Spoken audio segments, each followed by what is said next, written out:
Logistic regression एक बहुत ही important algorithm है प्रेडिक्टिव एनालिटिक्स में। इसके साथ हम बाइनरी क्लासिफिकेशन और मल्टी क्लास क्लासिफिकेशन कर सकते हैं। तो लॉजिस्टिक रिग्रेशन का यही इंपॉर्टेंस समझते हुए हम आपके लिए ये लॉजिस्टिक रिग्रेशन ट्यूटोरियल लाए हैं।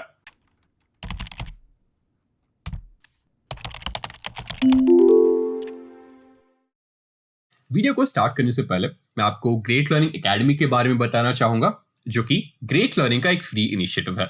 यहाँ पे आपको 200 से ज्यादा फ्री कोर्सेस मिलेंगे, जिसमें हजारों घंटों का फ्री कंटेंट मिलेगा इन डिमांड टॉपिक्स के ऊपर। तो रजिस्टर कीजिए कोर्स को और अपना फ्री सर्टिफिकेट ऑफ कंप्लीशन पाए। लिंक्स आपके नीचे डिस्क्रिप्शन में मिल जाएंगे। और दोस्तों, हमारे चैनल को जरूर सब्सक्राइब करिएगा और बेल आइकन को दबाइए, ताकि जब भी हम नए वीडियोस डालें आपको नोटिफिकेशन मिल जाए। और अगर आप लोगों को ये वीडियो पसंद आए तो हमें थोड़ा सा प्यार दिखाइए और इस वीडियो को प्लीज लाइक और शेयर करें। इससे हम लोग बाकी सभी के साथ भी यही नॉलेज शेयर कर पाएंगे। और आखिरी चीज, अगर आपके पास कोई भी क्वेश्चन या सजेशन है तो उसको आप नीचे कमेंट्स में जरूर छोड़ें और हम लोग उन पे जरूर रिस्पॉन्ड करेंगे। तो अभी हम जो है एजेंडा देख लेते हैं। तो सबसे पहले तो हम लॉजिस्टिक रिग्रेशन का कॉन्सेप्ट समझेंगे और उसका जो अंडरलाइंग मैथमेटिकल प्रिंसिपल है वो समझेंगे। उसके बाद जो है हम लॉजिस्टिक रिग्रेशन का डेमो भी इंप्लीमेंट करेंगे। तो हमने लीनियर रिग्रेशन में इतना तो समझ लिया है कि एक लीनियर रिलेशनशिप बताता है एक डिपेंडेंट वेरिएबल और इंडिपेंडेंट वेरिएबल के बीच में। तो हमने यहाँ पे ये जीआरई स्कोर और सीजीपीए का एग्जांपल देखा था। एक्स एक्सिस पे जो है हमने सीजीपीए मैप किया और ये हमारा इंडिपेंडेंट वेरिएबल था, और ये सीजीपीए से हम लोग जीआरई स्कोर कितना होगा ये हम लोग फाइंड आउट करने की कोशिश कर रहे थे लीनियर रिग्रेशन के साथ। और ये है लीनियर रिग्रेशन का बेसिक। फिर अभी हम इसके साथ एक प्रॉब्लम समझते हैं। तो अभी जो है हम एक कंप्लीटली डिफरेंट एग्जांपल लेते हैं। मान लेते हैं अभी मुझे एक रिलेशनशिप जानना है। विराट कोहली ने मान लीजिए जो है कुछ रन्स बनाए, तो विराट कोहली का स्कोर और इंडिया ने मैच जीता या हारा, इसके बीच में मुझे जो है रिलेशनशिप समझना है। तो यहाँ पे दो वेरिएबल है। एक वेरिएबल है रिजल्ट ऑफ द मैच, या तो इंडिया जीतेगा या फिर इंडिया हारेगा। यहाँ पे बस मैंने दो रिजल्ट लिए हैं, टाई या फिर ड्रॉ का जो है सिनेरियो मैंने नहीं लिया है। और दूसरा वेरिएबल है रन्स बाय विराट कोहली। तो अगर मैं क्वेश्चन ऐसे पोज करूं, तो अगर मान लेते हैं विराट कोहली ने 57 रन्स बनाए, तो मुझे जानना है कि इंडिया क्या मैच जीतेगा या फिर हारेगा। क्या मैं ये वाला क्वेश्चन लीनियर रिग्रेशन से सॉल्व कर सकता हूं? लीनियर रिग्रेशन में क्या करना है हमें? अगर मान लेते हैं ये सब जो है आप देख रहे हो ये रन्स है, राइट? ये जो है मान लेते हैं विराट कोहली, एक्स एक्सिस पे आप देख रहे हो रन्स बाय विराट कोहली। तो मान लेते हैं यहाँ पे जो है विराट कोहली ने शायद से 10 रन बनाए और इंडिया मैच हार गया। यहाँ पे विराट कोहली ने शायद से 25 रन बनाए, यहाँ पे भी जो है इंडिया मैच हार गया। यहाँ पे शायद से 75-80 ऐसे बनाए, यहाँ पे भी जो है इंडिया मैच हार गया। ये वाले जो देख रहे हो इसको हम 60 समझ लेते हैं, इसको 80 समझ लेते हैं, इसको 98 समझ लेते हैं। तो ये तीन केसेस है जहां पे जो है इंडिया मैच जीत गया है। तो अगर मैं यहां पे एक स्ट्रेट लाइन ऐसे ड्रॉ करूं, क्या मुझे ये रिलेशनशिप बताएगा? नहीं, क्योंकि ये आपका लीनियर रिग्रेशन है। आपका जो लीनियर लाइन है वो एग्जैक्टली आपको जो y वाला है, y में आपको 0 या 1 नहीं बताता है, क्योंकि ये स्ट्रेट लाइन है। ये स्ट्रेट लाइन जो है आपका 0 के नीचे भी जाएगा, 1 के ऊपर भी जाएगा।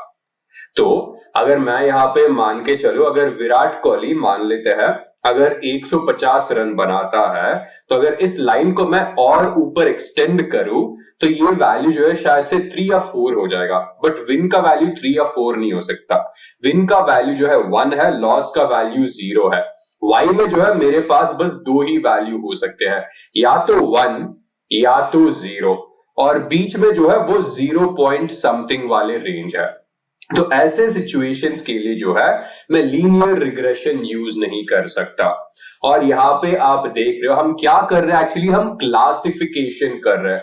यहाँ पे हम लोग जो है एक वैल्यू को प्रेडिक्ट नहीं कर रहे हैं, हम एक न्यूमेरिकल वैल्यू को प्रेडिक्ट नहीं कर रहे हैं। हम एक्चुअली क्या करना चाहते हैं, हम क्लासिफाई करना चाहते हैं। और यहाँ पे स्पेसिफिकली इस एग्जाम्पल में क्लासिफिकेशन ये है कि या इंडिया मैच जीतेगा या फिर इंडिया मैच हारेगा, 0-1, यस नो, विन लूज। तो ऐसे सिचुएशंस में जो है लॉजिस्टिक रिग्रेशन काम आता है। तो लॉजिस्टिक रिग्रेशन का जो है कर्व समझते हैं। तो ये जो आप यहाँ पे कर्व देख रहे हो, इस कर्व को जो है हम सिग्मॉइड कर्व या फिर एस कर्व बोलते हैं। और ऐसे सिचुएशंस में जहां पे भी जो है हम क्लासिफिकेशन कर रहे हैं या फिर बाइनरी क्लासिफिकेशन है।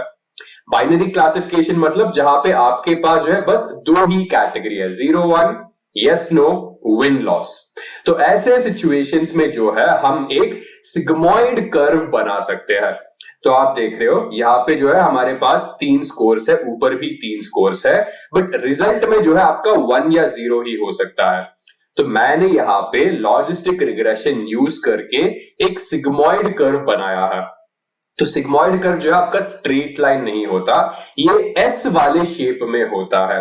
और ये जो है हमें बताएगा कि इंडिया की विनिंग प्रोबेबिलिटी क्या है on the basis of your x. तो एक्स क्या है यहाँ पे, run scored by Virat Kohli. तो यहां से मुझे पता चल रहा है कि अगर आप यहाँ पे देखो तो विराट कोहली ने अगर यहाँ पे शायद से जो है 10 रन बनाए, इंडिया मैच हारेगा। विराट कोहली ने शायद से 20 रन बनाए, इंडिया मैच हारेगा। विराट कोहली ने जो है शायद से 30 रन बनाए, इंडिया मैच हारेगा। तो यहाँ पे आप देख रहे हो जैसे जैसे यहाँ पे रन्स बढ़ रहे हैं, इंडिया की जीतने की प्रोबेबिलिटी भी बढ़ रही है। जीतने की प्रोबेबिलिटी जो है 0 से लेकर 1। आपका कभी जो है जीतने की प्रोबेबिलिटी या फिर हारने की प्रोबेबिलिटी जो है 1 से ज्यादा या फिर 0 से कम नहीं हो सकता। तो यहाँ पे देख रहे हो, इससे हमें पता चल रहा है कि मान लीजिए अगर विराट कोहली ने जो है, अगर इसको हम 70 मान के चले, तो अगर विराट कोहली ने 70 से ज्यादा रन्स बनाए तो हम इंडिया जो है डेफिनेटली मैच जीतेगा। तो ये जो है 3 सिनेरियो, ये 70 मान के चलते हैं, ये 85 मान के चलते हैं, ये 95 मान के चलते हैं। तो ये सब चीजें जो है, इन चीजों में हम लॉजिस्टिक रिग्रेशन यूज कर सकते हैं। अभी हम और एक एग्जांपल देखते हैं यहाँ पे लॉजिस्टिक रिग्रेशन का। तो जैसे मैंने आपको बोला है, लॉजिस्टिक रिग्रेशन जो है क्लासिफिकेशन के लिए यूज किया जाता है। और यहाँ पे हमें एक और चीज जो है ध्यान में रखना पड़ेगा। जब भी हम लॉजिस्टिक रिग्रेशन की बात करते हैं, हमारा जो डिपेंडेंट वेरिएबल रहता है वो डिपेंडेंट वेरिएबल कैटेगोरिकल रहता है। तो अगर हम यहाँ पे अगर एग्जांपल देखें तो यहाँ पे हमारे पास एक इंडिपेंडेंट वेरिएबल है और एक डिपेंडेंट वेरिएबल है। यहाँ पे हमारा इंडिपेंडेंट वेरिएबल है ये स्मोकिंग और इंडिपेंडेंट वेरिएबल है कैंसर।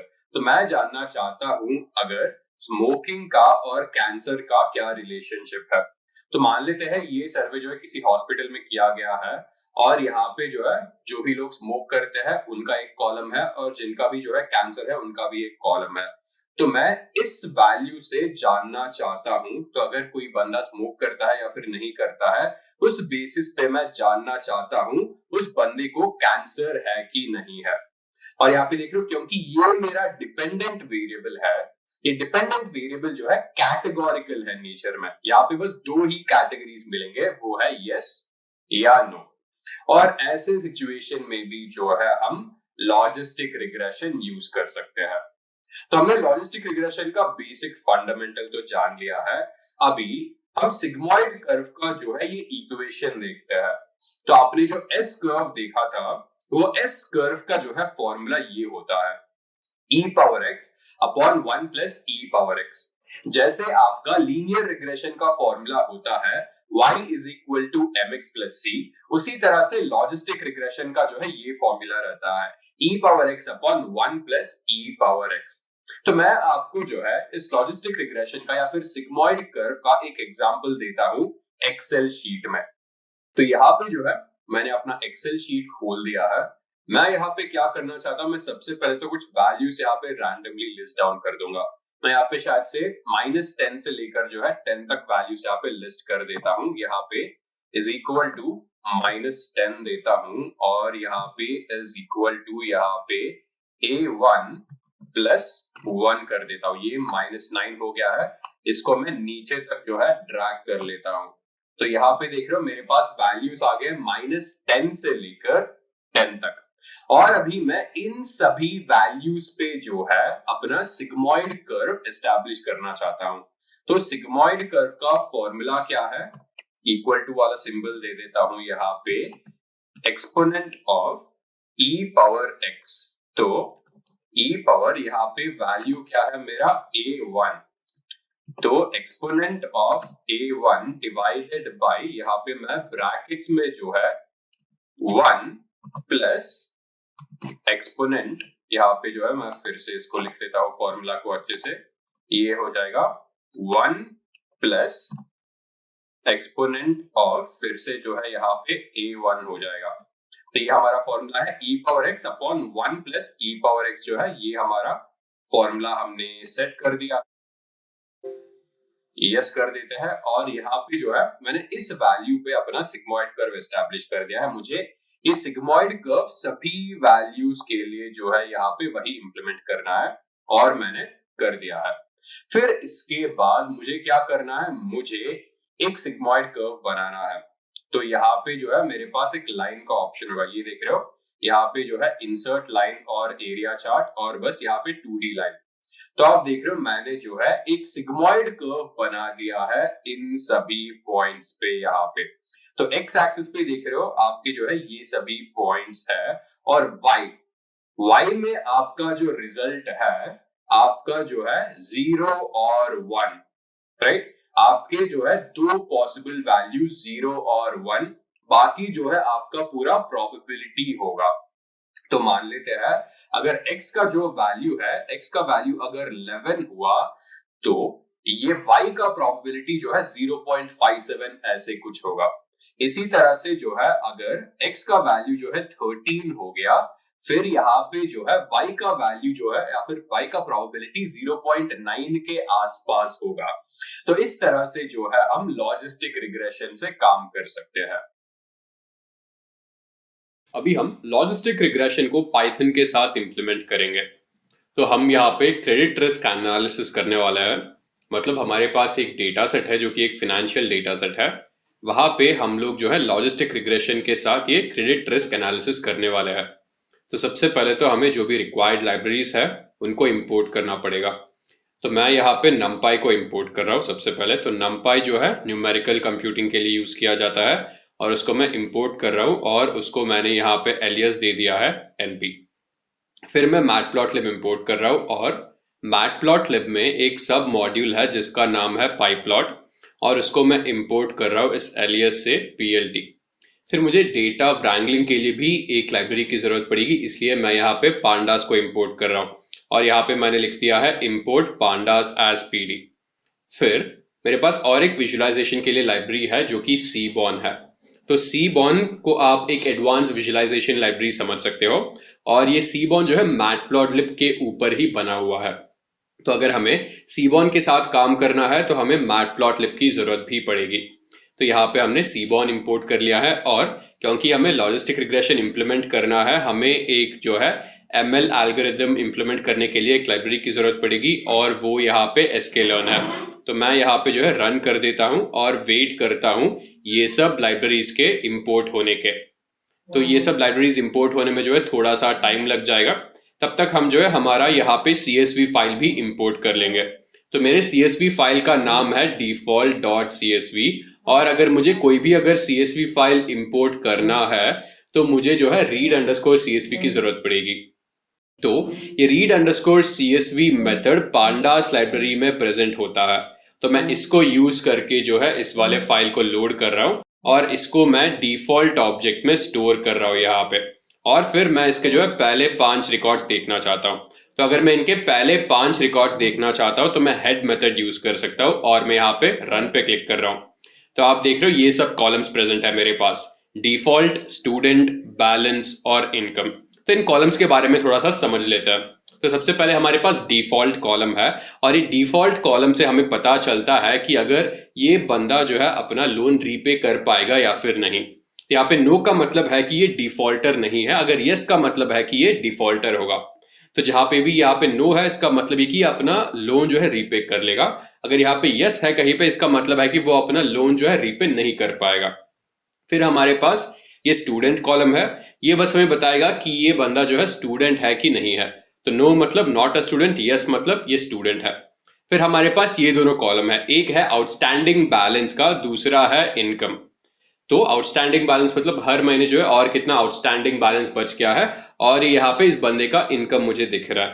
तो यहाँ पे आप देख रहे हो इस बंदे का इस महीने में आउटस्टैंडिंग बैलेंस है 729, और इस बंदे का ये शायद से मंथली इनकम समझ लेते हैं, और इसका मंथली इनकम हो गया है 44,361। तो इसके बाद जो है मुझे इस डेटा फ्रेम का शेप देखना है। शेप मतलब ये मुझे इसके नंबर ऑफ रोज और नंबर ऑफ कॉलम्स बताएगा। तो मैं यहाँ पे डिफॉल्ट डॉट शेप पे जो है रन कर रहा हूँ, और इससे जो है मुझे नंबर ऑफ रोज और नंबर ऑफ कॉलम्स पता चल रहे हैं। आप देख रहे हो जो है यहाँ पे 10,000 रिकॉर्ड्स है और 4 कॉलम प्रेजेंट है। फिर मेरे पास ये जो दोनों न्यूमेरिकल कॉलम्स है उनको मैं थोड़ा सा एनालाइज करना चाहता हूँ। तो अगर मैं न्यूमेरिकल कॉलम्स के बारे में ज्यादा जानना चाहता हूँ तो मैं डिस्क्राइब मेथड को यूज कर सकता हूँ। तो मैं यहाँ पे डिफॉल्ट डॉट डिस्क्राइब यूज कर रहा हूँ, इसको मैं रन कर देता हूँ। आप देख रहे हो मुझे इन दोनों कॉलम्स के बारे में पूरा इंफॉर्मेशन यहाँ पे मिल गया है।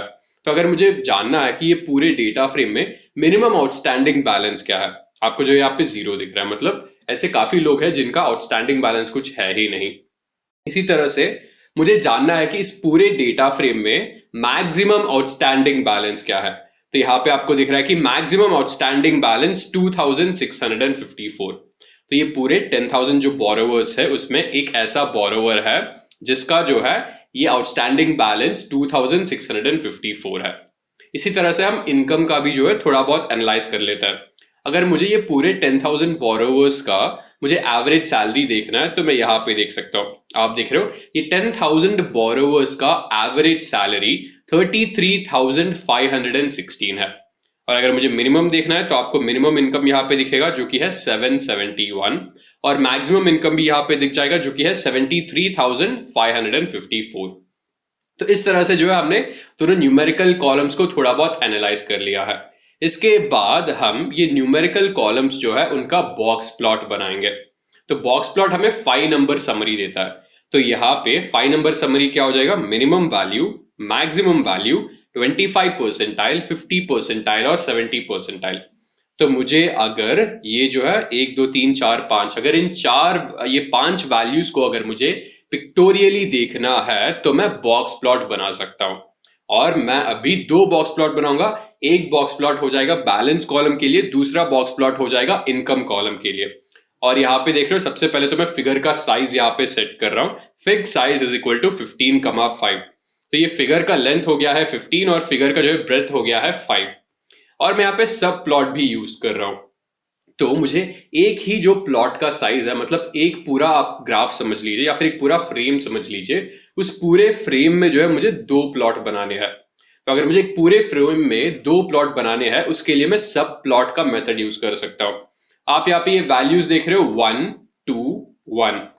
तो क्योंकि मुझे 2 प्लॉट बनाने हैं तो मुझे उसके लिए एक फ्रेम सेट करना पड़ेगा। वो फ्रेम कैसा है, उसमें जो है 2 रो है, एक्चुअली एक रो है 2 कॉलम है, राइट। एक फ्रेम को जो है ऐसे आप रेक्टेंगल शेप में मान लीजिए। तो ऐसे रेक्टेंगल शेप में जो है मैं 2 फोटो ऐसे लगा रहा हूं। एक पहला फोटो ऐसे हो जाएगा, दूसरा फोटो जो है ऐसे हो जाएगा। तो 1 2 1 1 2 2, मतलब ये पहला रो पे जो मेरा पहला कॉलम रहेगा उस पे जो है मैं बॉक्स प्लॉट बना रहा हूं बैलेंस कॉलम के लिए। फिर पहला रो सेकंड कॉलम में जो मेरा बॉक्स प्लॉट रहेगा वो होगा इनकम कॉलम के लिए। फिर मैं बस plt.show यूज कर रहा हूं, इससे जो है मैं दोनों प्लॉट्स को यहाँ पे शो कर दूंगा। और अभी इस चीज को हम रन करते हैं। तो यहाँ पे देख रहे हो मेरे दोनों बॉक्स प्लॉट बन गए। यहाँ पे ये सब जो डॉट्स देख रहे हो ये सब क्या है, ये सब आउटलायर्स है। ये हमारा मीडियन वैल्यू हो गया है, ये मिनिमम वैल्यू, ये मैक्सिमम वैल्यू, ये 25 परसेंटाइल होगा यहाँ पे, और ये जो है 75 परसेंटाइल होगा। और नॉर्मली जब हम मेजर्स ऑफ स्प्रेड की बात करते हैं तो हमारे पास जो है 2 मेजर्स ऑफ स्प्रेड रहता है। एक हो गया है रेंज, दूसरा हो गया है इंटर क्वार्टाइल रेंज। तो जो हमारा इंटर क्वार्टाइल रेंज होता है वो Q3 माइनस Q1 रहता है, या फिर 75 परसेंटाइल माइनस 25 परसेंटाइल। ये जो डिफरेंस है उसको हम इंटर क्वार्टाइल रेंज बोलते हैं। तो इसी तरह से जो है हमने यहाँ पे ये इनकम कॉलम के लिए भी बॉक्स प्लॉट बना दिया है। और यहाँ पे देख रहे हो मेरा जो मीडियन वैल्यू है, तो अगर मुझे मान लीजिए मीडियन इनकम जानना है तो ये मीडियम इनकम जो है आपको कुछ 35,000 के आसपास दिख रहा है। मुझे मैक्सिमम इनकम देखना है, वो आपको दिखेगा कि 70,000 से ज्यादा है। इसी तरह से मिनिमम इनकम जो है वो 0 के आसपास है यहाँ पे। तो ये सब इंफॉर्मेशन मैं जो है इन बॉक्स प्लॉट्स को देखकर पता कर सकता हूँ। फिर इसके बाद मैंने अपने न्यूमेरिकल कॉलम्स को एनालाइज कर दिया है। अभी मुझे अपने कैटेगोरिकल कॉलम्स को एनालाइज करना है। तो यहाँ पे मेरे पास दो कैटेगोरिकल कॉलम है। एक हो गया है मेरा स्टूडेंट वाला कॉलम, दूसरा हो गया है मेरा डिफॉल्ट वाला कॉलम। और मैं इन दोनों कॉलम्स के लिए क्या बनाऊंगा, काउंट प्लॉट बनाऊंगा। तो काउंट प्लॉट में क्या हो जाएगा, मेरे जो भी कैटेगरीज है, कैटेगरीज का काउंट मिलेगा मुझे। और फिर से यहाँ पे मैं सबसे पहले जो है दोनों प्लॉट्स का यहाँ पे फिगर साइज सेट कर लेता हूँ। और क्योंकि मेरे पास दो प्लॉट है और दोनों प्लॉट को जो है मुझे एक ही फ्रेम में बनाना है, मैं दो सब प्लॉट्स यहाँ पे बना रहा हूँ। तो मेरा जो पहला काउंट प्लॉट रहेगा वो स्टूडेंट कॉलम के लिए रहेगा, मेरा जो दूसरा काउंट प्लॉट रहेगा वो डिफॉल्ट कॉलम के लिए रहेगा। फिर इसको हम रन कर लेते हैं और देखते हैं यहाँ पे रिजल्ट क्या आता है। तो ये हमारा स्टूडेंट कॉलम के लिए काउंट प्लॉट है। तो इससे हमें पता चल रहा है कि जो हमारे 10,000 रिकॉर्ड थे या फिर जो 10,000 बोरोवर्स थे, उसमें जो है बस 3,000 स्टूडेंट्स हैं और बाकी के 7,000 जो है स्टूडेंट्स नहीं है। और फिर से अगर हम ये वाला देखें तो हमारे पास जो फिर से 10,000 रिकॉर्ड है, उसमें काफी कम लोग हैं जो एक्चुअली डिफॉल्टर्स हैं। तो ऑलमोस्ट 9,000 से ज्यादा लोग जो भी लोन ले रहे हैं वो फिर से रीपे कर देंगे। तो ये फिर से हमें जो है डायरेक्टली इन प्लॉट्स को देखकर पता चल रहा है। फिर इसके बाद मुझे एग्जैक्ट वैल्यूज देखनी है। तो यहां से मुझे एग्जैक्ट वैल्यू तो पता नहीं चलेगा, मुझे ये पता चल रहा है कि ये 3,000 के आसपास है और ये 7,000 के आसपास है। और ये वाला जो है ये 10,000 के क्लोजर है और ये 0 के क्लोजर है। बट मुझे एग्जैक्ट वैल्यूज जानना है। तो मुझे एग्जैक्ट फ्रीक्वेंसी जानना है इनका, तो मैं वैल्यू काउंट्स मेथड यूज कर सकता हूँ। तो अगर मैं कोई भी कैटेगोरिकल कॉलम पे अगर वैल्यू काउंट्स मेथड यूज कर सकता हूँ, तो उससे जो है मुझे एग्जैक्ट जो फ्रीक्वेंसी है या फिर काउंट है ये डिफरेंट लेवल्स का, वो मुझे पता चल जाएगा। तो यहाँ पे मैं default student dot value counts use कर रहा हूँ। तो स्टूडेंट कॉलम पे मैं ये वैल्यू काउंट्स मेथड यूज कर रहा हूँ और मैं इसको रन कर देता हूँ। तो आप देख रहे हो पूरी जो 10,000 रिकॉर्ड है उसमें जो है 2,944 स्टूडेंट्स है, बाकी 7,056 जो है स्टूडेंट्स नहीं है। इसी तरह से मैं डिफॉल्ट कॉलम का भी देखना चाहता हूँ यहाँ पे। तो फिर से हमारे जो 10,000 रिकॉर्ड है उसमें डिफॉल्टर्स बस 333 है, बाकी के जो है डिफॉल्टर्स नहीं है। तो 9,667 जो है डिफॉल्टर्स नहीं है। फिर ये मुझे एग्जैक्ट वैल्यूज मिले हैं, मैं जो है इनको परसेंटेज टर्म्स में यूज करना चाहता हूँ। तो अगर मैं इनको परसेंटेज टर्म्स में यूज करना चाहता हूँ, बस यहाँ पे जो है मैं normalize is equal to true set कर दूंगा। तो मेथड तो सेम ही है यहाँ पे, बस ये वैल्यू काउंट्स का जो मेथड है उसके अंदर मैं normalize is equal to true set कर देता हूँ। इसको रन करते हैं, नीचे वाले को भी रन करते हैं। तो इससे हमें पता चल रहा है कि जो नंबर ऑफ स्टूडेंट्स है वो रेशियो जो है 70%, नॉट स्टूडेंट जो है 70% हो गया है। इसी तरह से जो है जो नॉट डिफॉल्टर्स है वो 96% हो गया है यहाँ पे। अभी तक जो है हम यूनिवेरिएट एनालिसिस कर रहे हैं, मतलब एक कॉलम को जो है इंडिविजुअली देख रहे हैं। अभी मैं बाईवेरिएट एनालिसिस करना चाहता हूं। तो बाईवेरिएट एनालिसिस में जो है मैं दो कॉलम्स कैसे वेरी हो रहे हैं एक दूसरे के साथ, ये समझना चाहता हूं। तो फिर से जो है इसके लिए भी मैं बॉक्स प्लॉट बना देता हूं और यहाँ पे फिर से मैं दो बॉक्स प्लॉट बना रहा हूं। मेरा पहला बॉक्स प्लॉट होगा डिफॉल्ट कॉलम और बैलेंस कॉलम के बीच में, और दूसरा बॉक्स प्लॉट होगा डिफॉल्ट कॉलम और इनकम कॉलम के बीच में। तो जो डिफॉल्ट कॉलम है वो कैटेगोरिकल है और ये बैलेंस और इनकम कॉलम है न्यूमेरिकल। तो यहाँ पे ये जो बॉक्स, ये डिफॉल्ट कॉलम है, इसको मैं एक्स एक्सिस पे मैप कर रहा हूँ। तो हमेशा ये ध्यान रखिएगा, नॉर्मली अगर हम बॉक्स प्लॉट बना रहे हैं तो हमारे कैटेगोरिकल कॉलम को जो है एक्स एक्सिस पे मैप करते हैं और हमारे न्यूमेरिकल कॉलम को वाई एक्सिस पे मैप करते हैं। तो यहाँ पे मैंने डिफॉल्ट को एक्स एक्सिस पे मैप कर दिया है, बैलेंस को जो है वाई एक्सिस पे मैप कर दिया है। इसी तरह से मैं अभी डिफॉल्ट और इनकम के बीच में भी रिलेशनशिप जानना चाहता हूं, तो इसलिए मैंने डिफॉल्ट को एक्स एक्सिस पे मैप कर दिया है और इनकम को वाई एक्सिस पे मैप कर दिया है। फिर मैं इस चीज को रन करता हूं यहाँ पे, और यहाँ पे देखते हैं मेरे पास जो है ये डिफॉल्ट कॉलम के लिए यहाँ पे एक्चुअली डिफॉल्ट और बैलेंस के बीच में मुझे दो बॉक्स प्लॉट मिले हैं। तो ये जो बॉक्स प्लॉट आप देख रहे हो ये बॉक्स प्लॉट है जो डिफॉल्टर्स नहीं है और उनका बैलेंस क्या है। तो ये एक्चुअली क्या है, ये आउटस्टैंडिंग बैलेंस है। तो मुझे इससे क्लियरली पता चल रहा है कि जो डिफॉल्टर्स नहीं है उनका आउटस्टैंडिंग बैलेंस जो है 1000 से कम है, और जो एक्चुअली डिफॉल्टर्स है उनका आउटस्टैंडिंग बैलेंस जो है 1500 से ज्यादा है। तो ये इन्फ्रेंस मुझे बस ये डायरेक्टली बॉक्स प्लॉट को देखकर मिल गया है।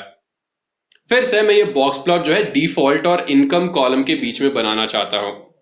तो यहाँ पे जो है मुझे ये नो और यस, तो ये नो क्या है कि ये डिफॉल्ट नहीं होगा, ये यस क्या है, ये डिफॉल्टर है। तो मुझे इसमें जो है ज्यादा कुछ डिफरेंस नहीं पता चल रहा है, क्योंकि ये मीडियन जो है, मीडियन इनकम डिफॉल्टर्स और नॉट डिफॉल्टर्स दोनों का सेम ही दिख रहा है यहाँ पे, तो कुछ ज्यादा डिफरेंस नहीं है। फिर मैं क्या करना चाहता हूं, मैं ये दोनों दो मेरे कैटेगोरिकल कॉलम्स है, दोनों कैटेगोरिकल कॉलम्स के बीच में एक क्रॉस टैबुलेशन करना चाहता हूं। तो उसके लिए मैं यहाँ पे pd dot cross tab use कर रहा हूं। pd डॉट क्रॉस टैब, उसमें मैंने अपने दोनों कॉलम पास कर दिए, एक हो गया स्टूडेंट, दूसरा हो गया डिफॉल्ट। फिर क्योंकि मुझे जो है परसेंटेज टर्म्स में चाहिए, मैं normalize is equal to index कर देता हूं। फिर इसको हम रन करते हैं, और यहाँ पे ये जो है आप यहाँ पे देख रहे हो, ये स्टूडेंट को इंडिकेट कर रहा है, not a student, yes a student, और ये डिफॉल्ट नो यस। तो ये है यहाँ पे नॉट अ डिफॉल्टर, और ये है यहाँ पे yes he is a defaulter. ये जो वैल्यू देख रहे हो ये है जो नॉट अ स्टूडेंट है, और ये डिफॉल्टर है, मतलब जो भी स्टूडेंट्स नहीं है और वो डिफॉल्टर्स भी है। तो ऐसे हमारे पास 3% रिकॉर्ड्स है। फिर इसके बाद ये 96% क्या है, जो कि स्टूडेंट्स है और नॉट डिफॉल्टर्स है। तो 96% जो है स्टूडेंट्स, डिफॉल्टर्स नहीं है। फिर यहाँ पे जो है 4% स्टूडेंट्स जो है डिफॉल्टर्स है। फिर मुझे हीट मैप बनाना है, ये अपने जो दोनों न्यूमेरिकल कॉलम्स है उन दोनों का एक हीट मैप बनाना है। तो मैं यहाँ पे sns dot heat map use कर रहा हूँ, और डायरेक्टली इन दोनों कॉलम्स को सेलेक्ट करके मुझे इन दोनों के बीच में कोरिलेशन जानना है। फिर मैं इसको रन कर देता हूँ यहाँ पे, और देखते क्या आता है। तो ये एक्चुअली जो है ये 0.15 होगा, और ये -0.15 होगा यहाँ पे। तो इन दोनों के बीच में ज्यादा कुछ कोरिलेशन नहीं है, तो इससे हमें पता चल कि बैलेंस और इनकम में जो है ज्यादा उतना कुछ रिलेशन नहीं है। और ये हमें ये जो बॉक्स प्लॉट बनाया था उससे हमें क्लियरली पता चल रहा है। ये ऐसा कुछ है नहीं कि जो है बैलेंस, अगर इनकम ज्यादा है तो बैलेंस जो है ज्यादा रहेगा, या फिर इनकम ज्यादा है तो बैलेंस कम रहेगा।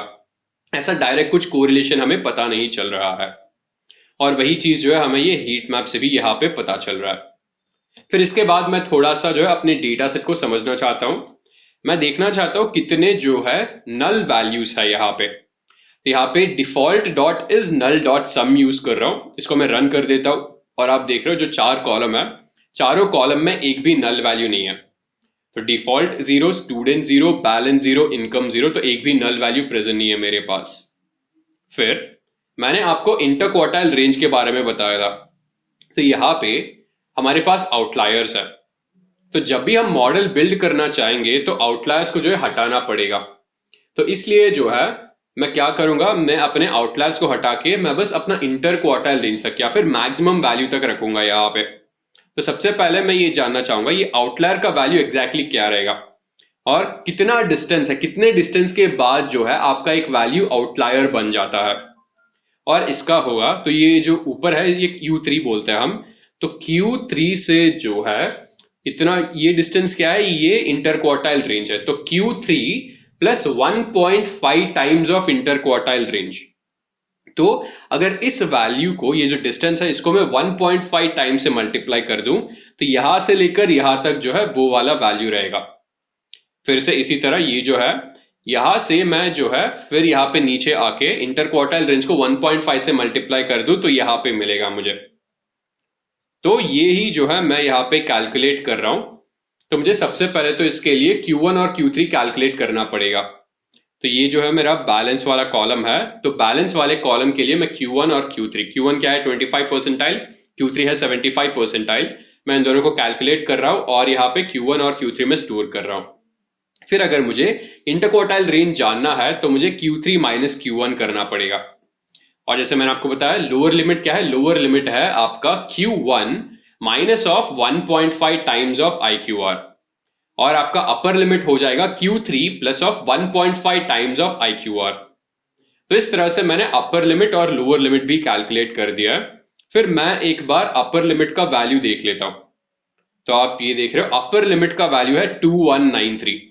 तो अगर मैं यहाँ पे ऊपर आऊं तो जो भी वैल्यू जो है यहाँ पे 2193 के ऊपर है वो एक आउटलायर बन जाएगा। तो मैं फिर से यहाँ पे नीचे आता हूं और देखते हैं यहाँ पे क्या कर रहा है। तो मैं देखना चाहता हूँ कि कितने आउटलायर्स ऐसे प्रेजेंट है। तो ये मेरा जो बैलेंस कॉलम है, मैं ऐसे जानना चाहता हूँ कि कितने ऐसे रिकॉर्ड्स है जहां पे बैलेंस का वैल्यू 2193 से ज्यादा है, और इसको मैं डीएफ वाले ऑब्जेक्ट में स्टोर कर रहा हूँ। इसको मैं रन कर देता हूँ और फिर मैं रन को यहाँ पे शो कर रहा हूँ, और देख रहे हो ये सब कॉलम्स यहाँ पे प्रेजेंट है। और यहाँ पे आप फिर से इनकम कॉलम को अगर देखो तो आपको दिखेगा कि सारे वैल्यूज जो है 2193 से ज्यादा है। तो यहाँ पे आप एक्चुअली बैलेंस वाला कॉलम ही, इनकम वाला नहीं, तो यहाँ पे आप बैलेंस वाला कॉलम देखो तो सारे वैल्यूज जो है 2193 से ज्यादा दिखेंगे। तो मुझे एग्जैक्टली जानना है ऐसे कितने रिकॉर्ड्स है, तो मैं काउंट यूज कर रहा हूं और आप देख रहे हो पूरे जो 10,000 रिकॉर्ड है, तो ऐसे 10,000 रिकॉर्ड में जो 31 आउटलायर्स है मेरे पास। फिर मैं इसको नॉर्मलाइज कर देता हूं एक बार।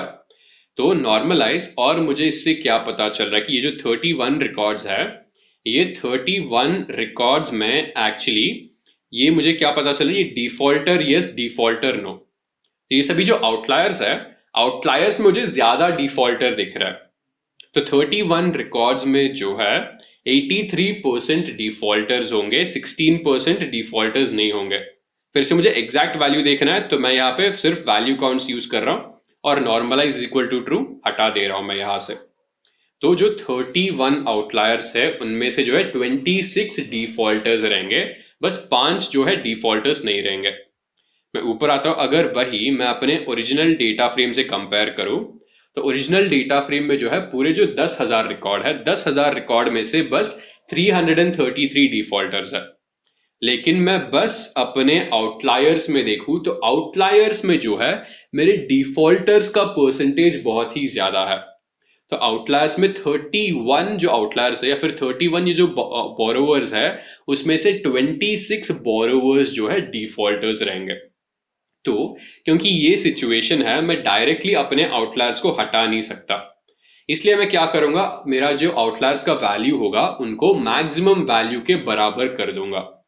तो यहाँ पे मैं वही कर रहा हूं, np.where default balance is greater than upper limit. तो जहां पे भी बैलेंस जो है अपर लिमिट से ज्यादा है, मतलब जहां पे भी आउटस्टैंडिंग बैलेंस 2193 से ज्यादा है, तो मैं उसको एग्जैक्टली अपर लिमिट के बराबर सेट कर रहा हूं।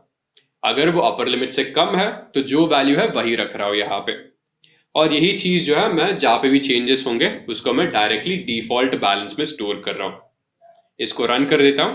अभी मैं फिर से मेरा जो बैलेंस वाला कॉलम है उसके लिए बॉक्स प्लॉट बनाता हूं, sns.boxplot। फिर से y एक्सिस पे जो है मैं अपना बैलेंस कॉलम को मैप कर रहा हूं। इसको मैं रन कर देता हूं।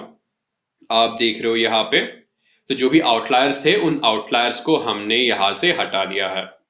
अभी जो मेरे कैटेगोरिकल वैल्यूज थे उसमें एक्चुअली यस नो था, तो क्योंकि वो यस नो या फिर कैटेगरीज है या फिर कैरेक्टर्स है, मैं उनको जो है न्यूमेरिक वैल्यूज में कन्वर्ट कर देता हूं।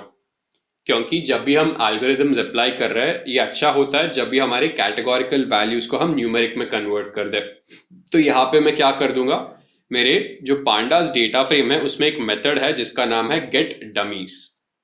तो गेट डमीज के साथ जो मेरे कैटेगोरिकल वैल्यूज होंगे यस नो, तो यस जो है शायद से 1 से रिप्रेजेंट हो जाएगा, नो 0 से रिप्रेजेंट हो जाएगा। तो वही चीज जो है मैं दोनों कैटेगोरिकल कॉलम्स के लिए यहाँ पे अप्लाई कर रहा हूँ, और इसको मैं फिर से अपने ओरिजिनल डेटा फ्रेम में स्टोर कर रहा हूं। फिर डिफॉल्ट डॉट हेड यहाँ पे देख रहा हूं मैं, आप देख रहे हो यहाँ पे डिफॉल्ट यस स्टूडेंट यस। तो ये डिफॉल्ट यस का मतलब क्या है, जहां पे भी जो है मेरे डिफॉल्ट ओरिजिनल मेरा जो डेटा फ्रेम था, ओरिजिनल डेटा फ्रेम में जो डिफॉल्ट कॉलम था उसमें जहां पे भी यस का वैल्यू था वहां पे 1 मिलेगा, और जहां पे भी नो का वैल्यू था वहां पे 0 मिलेगा। तो ये सब जो 0 है ओरिजिनल डेटा फ्रेम में डिफॉल्ट का वैल्यू नो था। इसी तरह से ये स्टूडेंट यस, तो जहां पे भी ये स्टूडेंट यस है या फिर स्टूडेंट है वहां पे 1 मिलेगा, जहां पे भी ये स्टूडेंट नहीं है वहां पे 0 मिलेगा। फिर से जो है मैं इन नाम्स को और थोड़ा सा कंडेंस कर देता हूं। तो डिफॉल्ट यस स्टूडेंट यस को मैं चेंज करके बस डिफॉल्ट और स्टूडेंट में चेंज कर दूंगा, और यहाँ पे डिफॉल्ट डॉट कॉलम्स, बस कॉलम नेम्स बदल रहा हूं मैं। इसको रन कर देता है। फिर से मैं अपने पहले 5 रिकॉर्ड को देखना चाहूंगा। तो आप देख रहे हो ये सब जो है मेरे रिकॉर्ड्स है, नाम जो है मैंने चेंज कर दिया है डिफॉल्ट कॉलम का और स्टूडेंट कॉलम का। तो हमने एक्सप्लोरेटरी डेटा एनालिसिस तो यहाँ पे कर दिया है।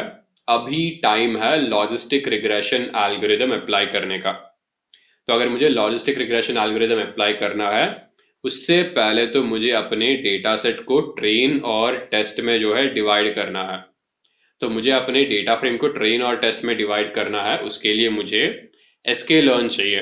तो यहाँ पे from sklearn dot model selection import train test split। तो मैंने ट्रेन टेस्ट स्प्लिट को जो है यहाँ पे इंपोर्ट कर दिया है। फिर मुझे यहाँ पे अपने इंडिपेंडेंट वेरिएबल्स और डिपेंडेंट वेरिएबल को सेपरेट करना है। तो मैं यहाँ पे क्या कर रहा हूँ, मेरा यहाँ पे डिपेंडेंट वेरिएबल होगा ये डिफॉल्ट कॉलम। तो मैं ये जानना चाहूंगा ये डिफॉल्टर होगा कि नहीं। तो ये मेरा डिपेंडेंट वेरिएबल है और बाकी जो 3 कॉलम है वो मेरे इंडिपेंडेंट वेरिएबल्स हो जाएंगे। तो इसलिए x में जो है मैं क्या कर रहा हूं, मैं डिफॉल्ट कॉलम को छोड़ के बाकी 3 कॉलम्स को ले रहा हूं। तो x में जो है यहाँ पे डिफॉल्ट डॉट ड्रॉप डिफॉल्ट, तो मैं डिफॉल्ट कॉलम को ड्रॉप करके बाकी 3 कॉलम्स को ले रहा हूं। इसी तरह से मेरा y क्या है, y डिपेंडेंट वेरिएबल है। तो डिपेंडेंट वेरिएबल में मैं बस डिफॉल्ट कॉलम को ले रहा हूं, बाकी 3 को मैं छोड़ दे रहा हूं। फिर इसको हम रन करेंगे। यहाँ पे मैंने अपने डिपेंडेंट वेरिएबल्स और इंडिपेंडेंट वेरिएबल्स को भी सेग्रीगेट कर दिया है। फिर इसके बाद मैं डायरेक्टली अपने ट्रेन टेस्ट स्प्लिट यूज कर सकता हूँ। तो यहाँ पे ये मेरा मेथड है जिसको मैंने यहाँ पे इंपोर्ट किया था। फिर इसमें मैं अपना इंडिपेंडेंट वेरिएबल और डिपेंडेंट वेरिएबल पास कर रहा हूँ। फिर यहाँ पे मैं test size is equal to 0.3 set कर रहा हूँ। इसका मतलब ये है कि 30% रिकॉर्ड्स जो है टेस्टिंग सेट में होंगे, बाकी के 70% रिकॉर्ड्स जो है ट्रेन सेट में होंगे। फिर यहाँ पे मैं stratify is equal to y use कर रहा हूँ। ये इसलिए यूज कर रहा हूँ क्योंकि मेरा डेटा सेट जो है बहुत ही ज्यादा इम्बैलेंस्ड है। तो मेरा ये डिपेंडेंट वेरिएबल है, तो डिफॉल्टर्स काफी कम है। मेरे डिफॉल्टर्स कितने, मेरे डिफॉल्टर्स बस 333 है। तो अगर मेरे 70% रिकॉर्ड्स जो है ट्रेनिंग में होंगे, ऐसा नहीं होना चाहिए कि ज्यादातर डिफॉल्टर्स जो है ट्रेन में हो और काफी कम डिफॉल्टर्स जो है टेस्ट में हो। तो इसलिए मैं यहाँ पे स्ट्रैटिफाई इज इक्वल टू यस कर रहा हूँ। स्ट्रैटिफाई इज इक्वल टू यस मतलब मैं स्ट्रैटिफाइड सैम्पलिंग कर रहा हूँ। तो जितने डिफॉल्टर्स या फिर जितना डिफॉल्टर्स का परसेंटेज मेरे ट्रेनिंग सेट में होगा, उतना ही जो है डिफॉल्टर्स का परसेंटेज मेरे टेस्ट सेट में भी होगा।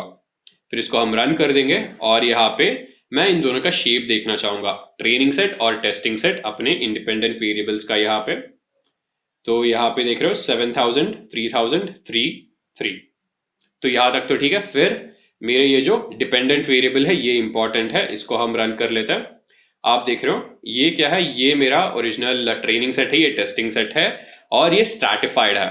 मतलब हमारे जो डिफॉल्टर्स है, डिफॉल्टर्स दोनों में जो है बस 3% ही है और नॉट डिफॉल्टर्स जो है दोनों में 97% है।